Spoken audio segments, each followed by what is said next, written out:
Olá, pessoal, sejam todos muito bem-vindos à nossa apresentação sobre redes neurais convolucionais, ou CNNs. Esse projeto foi desenvolvido por mim, Aline Ataídes, e por Laís Sacramento. E vamos explorar como utilizamos as CNNs para a detecção de tumores cerebrais a partir de imagens de ressonância magnética. Nosso estudo inclui desde a caracterização da base de dados até o resultado alcançado e a conclusão do trabalho. Esperamos que essa apresentação possa mostrar como o CNN podem ser aplicados em problemas reais, como a identificação de tumores e discutir os desafios que enfrentamos no processo. Então vamos lá. Para guiar nossa apresentação, dividimos o conteúdo em seis principais partes e começaremos pela caracterização da base de dados. Vamos começar pela caracterização de base de dados. Utilizamos uma base chamada Brain Tumor MRI, hospedada na plataforma Kaggle. Essa base contém 253 imagens de ressonância magnética do cérebro. Dessas 253, 155 são de cérebros que apresentam tumores e as outras 98 não possuem nenhum tumor. A divisão entre as imagens com e sem tumor é importante para que o modelo aprenda a reconhecer padrões e que indique a presença ou ausência de um tumor. A base foi selecionada por ser acessível e por fornecer uma quantidade razoável de dados para treinar uma CNN, mesmo que, veremos logo a mais, que o tamanho limitado da base possa trazer alguns desafios no desempenho do modelo. Então, veremos alguns exemplos visuais das imagens da base de dados. Na figura 1 à esquerda, temos as imagens que não apresentam nenhum tumor. Essas imagens são usadas como exemplos negativos para treinar a CNN, a identificar padrões de normalidade no cérebro. Já na figura 2, à direita, temos as imagens do cérebro com tumores. Essas imagens servem como exemplos positivos onde a CNN aprende a detectar anomalia. É importante notar que a qualidade das imagens, bem como o contraste, são fundamentais para que o modelo possa aprender a fazer a distinção correta. Esse tipo de base de dados é essencial para a tarefa de diagnóstico médico automatizado. Vamos falar um pouco agora sobre o pré-processamento das imagens. Antes da gente passar as imagens para o modelo, precisamos preparar esses dados para garantir que a CNN consiga extrair os padrões mais relevantes. O pré-processamento é uma etapa crucial em qualquer tarefa de visão computacional. Aqui estão alguns exemplos de pré-processamento que aplicamos na imagem. Nessa figura, vemos as três etapas. A primeira, a imagem rotulada como A, a imagem original, sem nenhum tipo de alteração. O meio é a imagem B, onde ela já foi feito algum tratamento, retirando as bordas e partes irrelevantes. E na parte C, a gente, além de tirar as bordas, a gente melhora o contraste. Então, a imagem A, ela é uma imagem sem nenhum tratamento, né, ela foi capturada dessa forma, mas ela contém partes relevantes, informações irrelevantes que podem dificultar o aprendizado do modelo. Já na parte B, mostramos uma versão cortada da imagem do original. O corte serve para remover as partes da imagem que não são relevantes, como borda ou áreas fora do campo de interesse. Isso ajuda o modelo a focar em áreas críticas da imagem, reduzindo o tempo de processamento.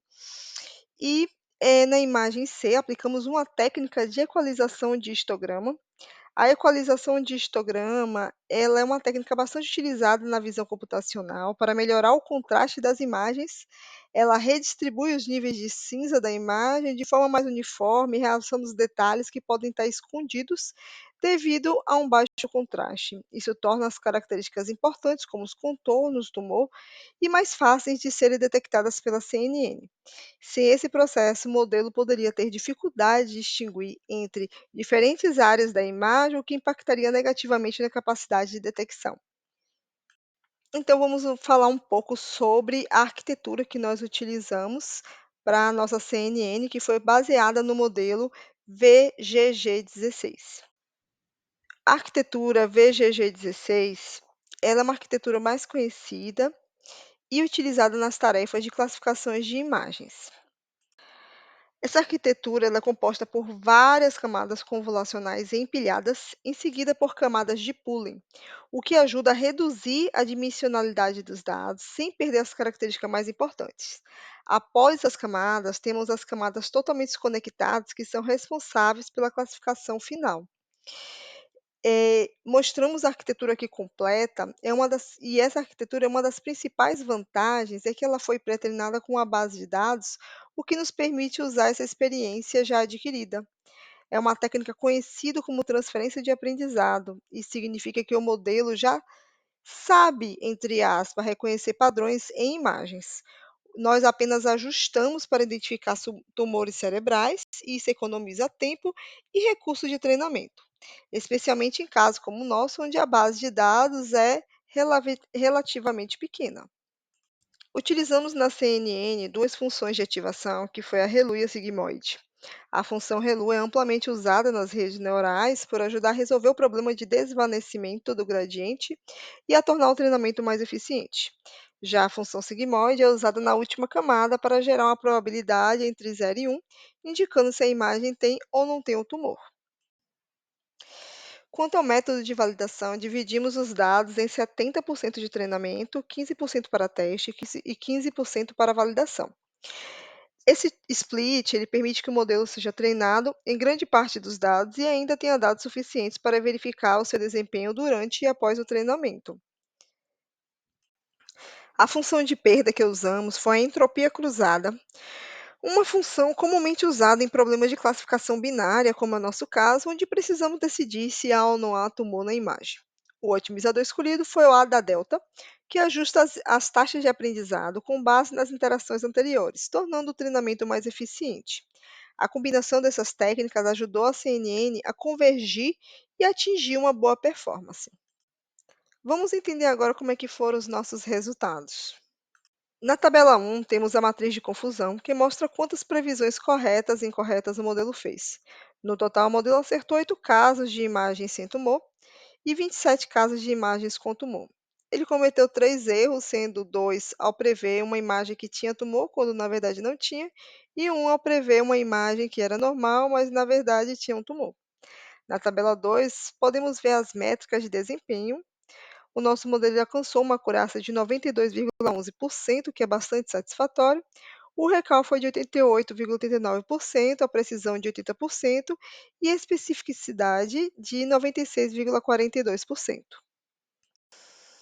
Esses resultados mostram que o modelo tem um bom desempenho em geral, mas ainda há espaço para melhorias, especialmente na precisão, que mede quantas das previsões de tumores estavam corretas. A alta especificidade mostra que o modelo tem uma boa capacidade de identificar corretamente as imagens que não têm o tumor, o que é essencial em diagnóstico médico, onde falso positivo podem causar alarmes desnecessários. E com isso, observamos que, apesar da boa acurácia do modelo, os resultados podem estar influenciados pelo desbalanceamento da classe, já que temos mais imagens com tumor do que sem tumor. E isso pode ter feito com que os modelos se tornassem enviesados para detectar os tumores com mais frequência. Para resolver isso, seria uma solução aumentar o conjunto de dados, ou então aplicar uma técnica de data argumentation que poderia melhorar e equilibrar as classes e assim melhorar a generalização do modelo. E então concluímos o nosso projeto e dizemos que, apesar do modelo CNN ele ser um modelo bastante eficaz, ele ainda assim precisa de uma base de dados com uma boa quantidade e bem balanceado para que possa estar fazendo seu trabalho corretamente, ou então ele pode estar tendo resultados que não sejam tão favoráveis. E com isso, a gente agradece a participação, agradece a atenção de todos e estamos abertos às perguntas e dúvidas.